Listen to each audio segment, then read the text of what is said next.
Assalamualaikum warahmatullahi wabarakatuh. Waalaikumsalam warahmatullahi wabarakatuh. Apa kabar hari ini anak-anak? Alhamdulillah luar biasa. Allahu Akbar. Yes. Alhamdulillah semua sehat dan semangat untuk mempelajari pelajaran hari ini. Sebelum kita memulai pelajaran, silakan dicek mejanya. Bawah meja tidak ada sampah dan di atas meja hanya ada buku dan alat tulis ya. Silakan dilihat dulu, dirapikan kanan kirinya, diluruskan dan sudah bersiap untuk menerima ilmu pada hari ini. Sebelum pembelajaran dimulai, Ibu akan mengabsen dulu, mengabsen kehadiran kalian. Apakah hari ini ada yang tidak masuk? Tidak ada ya, hari ini semua masuk? Ya. Oke, alhamdulillah hari ini semua masuk dan bisa menerima ilmu pada siang hari ini. Sebelum belajar, mari kita berdoa bersama-sama agar ilmu yang kita dapatkan mendapatkan keberkahan dan bisa bermanfaat bagi kita semua. Berdoa mulai. Bismillahirrahmanirrahim. Rabbi zidni ilma warzuqni fahma. Amin ya rabbal alamin. Amin. Amin ya rabbal alamin. Oke anak-anak, untuk pertama-tama ini Ibu akan menampilkan sebuah video. Silakan disimak bersama-sama ya. Silakan disimak dengan bersama dari video yang Ibu tampilkan di proyektor. Silakan 1, 2, 3. Mengapa kita harus berwudu sebelum sholat?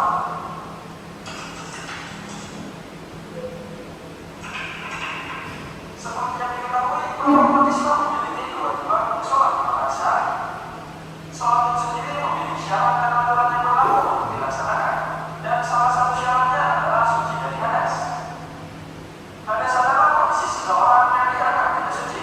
Karena keadaan tidak suci, maka orang itu dilarang untuk beribadah dengan ibadah yang mengharuskan seseorang dalam keadaan suci.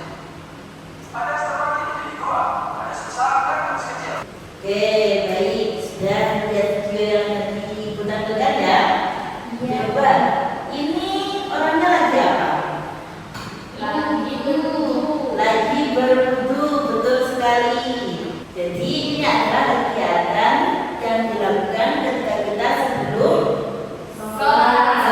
sholat. Jadi ketika kita mau melaksanakan sholat atau melakukan ibadah, kita harus melaksanakan berwudu yang berguna untuk bersuci atau membersihkan diri dari hadas kecil dan hadas besar. Ini sudah dijelaskan hadas kecil itu apa aja dan hadas besar itu apa aja. Ibu bertanya tadi ketika mau sholat subuh siapa yang berwudu dulu sebelumnya?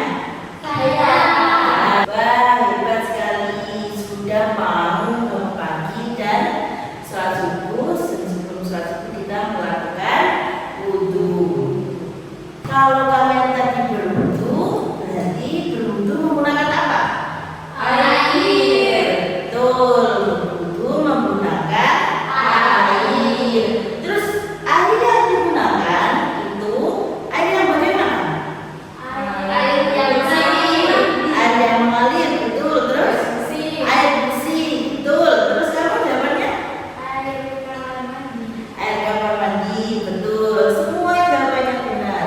Jadi ketika kita mau berwudu, air yang digunakan adalah air bersih, air yang mengalir, air kamar mandi. Kalau ibu kalian menyebutkannya adalah air kolam. Oke. Apakah semua air yang ada di bumi ini semua bisa digunakan untuk berwudu? Tidak. Yang tidak bisa digunakan untuk berwudu adalah air apa? Ada yang bisa mencoba? Air kotor. Air kotor, betul.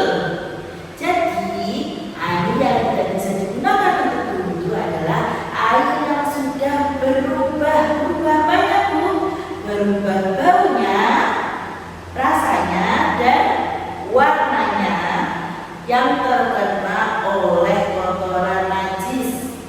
Tuh, maka air tersebut tidak boleh digunakan untuk berwudu atau bersuci. Sudah, saya akan menampilkan Ulfa akan menampilkan materi yang kita bahas pada siang hari ini. Nih, kelihatan ya, mengenal air untuk bersuci. Jadi air apa yang bisa digunakan untuk bersuci? Tadi dari teman kalian ada yang sudah betul menjawab air apa yang bisa digunakan untuk bersuci. Nah, kita baca dulu tujuan pembelajaran pada hari ini. Setelah belajar hari ini kita dapat satu, menunjukkan jenis-jenis air dengan tepat. Yang kedua, menyebutkan jenis air yang dapat digunakan untuk bersuci dengan benar. Oke? Mengapa kita harus bersuci? Jadi, apa tujuan kita untuk bersuci? Yang pertama adalah sebelum sholat kita harus bersuci. Jadi, itu sudah ketentuan mutlak ketika kita mau melaksanakan sholat. Kita harus berwudu. Bersuci membuat tubuh bersih dan ibadah menjadi sah. Itu adalah salah satu sahnya sholat. Yang ketiga, salah satu cara bersuci adalah berwudu. Dan yang terakhir, berwudu harus menggunakan air suci dan mensucikan. Nah, ini adalah air yang boleh digunakan untuk bersuci atau berwudu. Tuh, Allah memberikan banyak air yang dapat digunakan untuk bersuci. Yuk kita baca bersama-sama. Yang pertama ada air hujan. Yang kedua ada air sumur. Yang ketiga Air sungai. air sungai. Yang terakhir adalah air laut. Jadi kenapa kok bisa digunakan untuk berwudu? Karena airnya memiliki volume yang sangat banyak. Jadi itu adalah ketentuan kenapa air ini bisa digunakan untuk berwudu. Nah, ini ada yang lain lagi. Ada air mata air. Yang kedua ada air embun. Air embun bisa dilihat pada pagi hari. Jadi ketika pagi hari ada embun, kita bisa lihat di pohon atau di daun-daun. Nanti akan menghasilkan air. Nah, airnya itu bisa digunakan untuk berwudu. Dan yang terakhir itu adalah air salju. Nah, ini yang Ilva tadi jelaskan. Air yang tidak boleh digunakan, yaitu adalah air yang berubah warna, air yang berubah bau, dan air yang berubah rasa, dan air yang terkena najis. Contohnya ini tadi ada air terus Air bercampur kotoran. terus Air yang sangat bau. air yang sangat bau. Jadi kalau contohnya, coba Ibu Irfan, kalau air jus itu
abaikan dulu. Nah, setelah dibagikan silakan diberi nama. Diberi nama. Nah, kalau sudah diberikan nama silakan dikerjakan. Mana yang betul silakan diberikan garis sambungnya.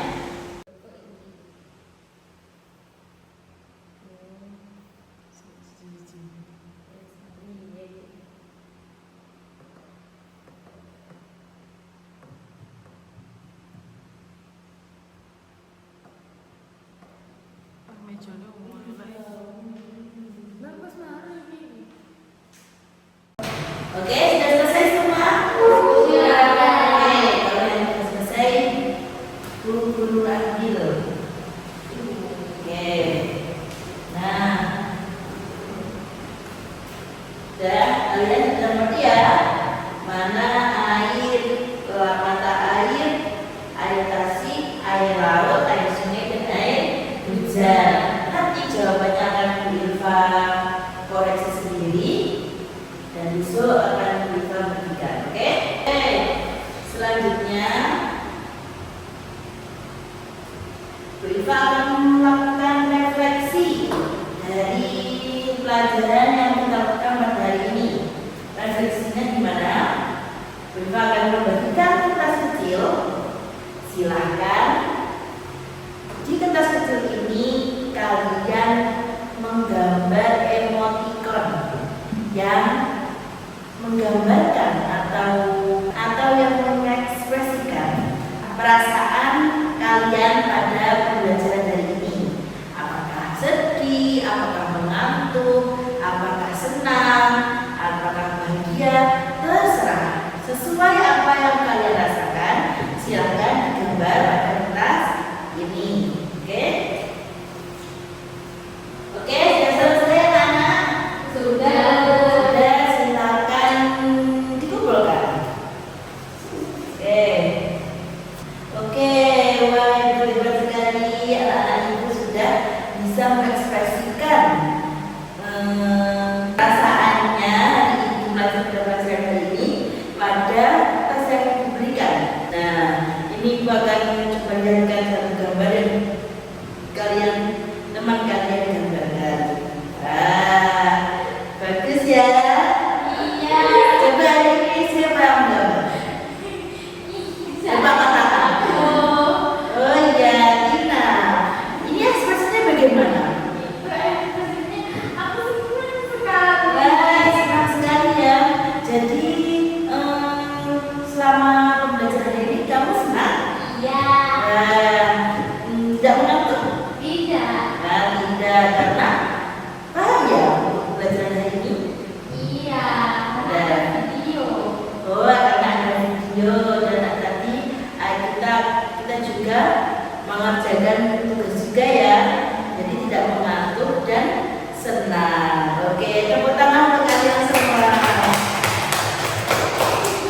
Oke, sebelum Bu Ilva tutup pembelajaran hari ini, Bu Ilva ingin mengingatkan lagi macam-macam air yang digunakan untuk berwudu.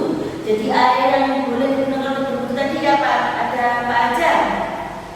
Air hujan. Air hujan, Air salju. air salju, air sumur, Laut. air laut, Air sungai. air sungai, air embun, dan apa lagi? Mata air atau sumber. Betul sekali. Belum tanya, seumpama ada sumur yang bersih, itu boleh digunakan untuk berwudu? Boleh. Tapi ketika sumurnya itu kemasukan sampah yang sangat banyak dan kemasukan bangkai ayam, apakah boleh digunakan untuk berwudu? Tidak, karena kotor. Hebat sekali. Oke. Jadi karena tadi sumurnya kemasukan ayam matinya, jadi dan ada sampah yang sangat banyak, jadi merubah yang mulanya airnya boleh digunakan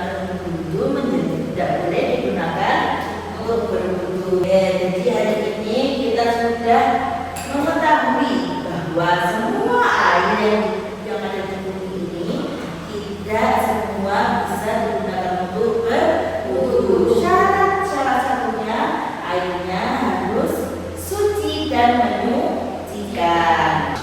Jika air itu sudah berganti rasa, bau, dan warna, sudah mutlak tidak bisa digunakan untuk berwudu. Oke, untuk pembelajaran hari ini sudah sampai sini saja. Nah,